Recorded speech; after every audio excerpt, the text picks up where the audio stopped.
কথাগুলো শাশুড়ি নামক ডাইনি বাংলা ছবির রিনা খানের মতো মানুষদের উদ্দেশ্যে বলতেছি। ছেলেকে বিয়ে করাইছে কে? আপনারাই তো করাইছেন। 10 জনে দেখে তো করাইছে, তাই না?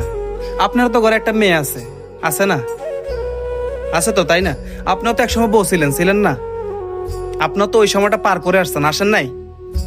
এখন যে ছেলেটারে বিয়ে করাইছেন, বিয়ে করানোর সময় আলহামদুলিল্লাহ একবারের জায়গায় 78 বার কইছেন যে আলহামদুলিল্লাহ আলহামদুলিল্লাহ আমার ছেলে জিতছে। 10 জনে বলছে জিতছে, আপনারাও বলছেন হ্যাঁ হ্যাঁ জিতছে। বউ আলহামদুলিল্লাহ 5 ওয়াক্ত নামাজ কালাম পড়ে। তো 5 ওয়াক্ত নামাজ কালাম পড়া মেয়ে এখন আপনি বদনাম করতেছেন আমার কপাল খারাপ, আমি দেখা যাচ্ছে ছেলের বিয়ে করাইছি একটু সুখ পাওয়ার লাইগা, একটু শান্তি পাওয়ার লাইগা, এখন দেখা যাচ্ছে আমার কপালে দেখা যাচ্ছে দুঃখ। তো আপনার কপালে দুঃখ কে ডেকে আনছে? আপনি ব্যবহারটা করেন কিভাবে?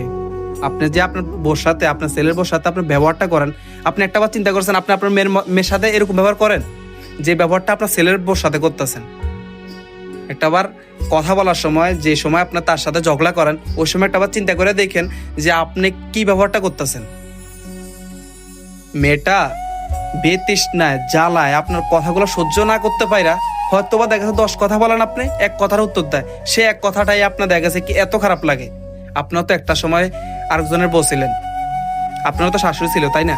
আপনার তো ওই সময়টা পার করেছেন যে সময় আপনাকে আপনার শাশুড়ি যে বলতো যে এইটা হয়েছে সেটা হয়েছে, আপনারও অনেক কথা বলতো, তখন আপনাদের কেমন লাগতো? আপনারও তো একটা নারী, তাই না? ছেলে আপনার আপনার ছেলে বোর জন্য 1000 টাকা যদি বিকাশে চুরি করে পাঠায়, আপনার কাছে যেভাবে খোঁজটা পাইছেন, আপনি হয়তো বা খোঁজটা পেয়ে গেছেন। পাওয়ার দেখা গেছে কি এখন আমার ছেলে দেখা গেছে কি আমার খোঁজ খবর নেয় না, ছেলে দেখা গেছে বোহাগুল্য হয়ে গেছে, ছেলে হয়েছে, আপনি দেখা গেছে কি ছেলের এটা ওই বড় উপরে চালাইতেছেন। দেখা গেছে কি বউ হয়েছে, সেই হয়েছে, বউ বালানো, আপনি তো মনে করতেছেন দেখা গেছে বউ আবস করছে, বউ তাবিজ করছে, বউ তো আপনার তো সরালাইতেছে। আসলে শুনেন, এইসব কুচিন্তা, ভিতরে যে কুচিন্তাগুলো আছে, এই কুচিন্তাগুলো আপনার মন থেকে সরাই ফেলেন। 5 ওয়াক্ত নামাজ পড়েন, এক পা তো চলে গেছে কবরে, মাথায় আছে এগুলা। আপনার মেয়েটারে অন্য বাড়িতে বিয়ে দিবেন, তখন যদি ওই শাশুড়িরা, তার শাশুড়ি আর কি, ওরা যখন আপনার মেয়ের সাথে এমন ব্যবহার করবে, তখন আপনার কাছে যখন কল দিয়ে বলবে আম্মু এইভাবে করছে, তখন আপনাদের কেমন লাগবে বলেন? শোনেন, ভালো হয়ে যান, সময় এখনো বহুত আছে।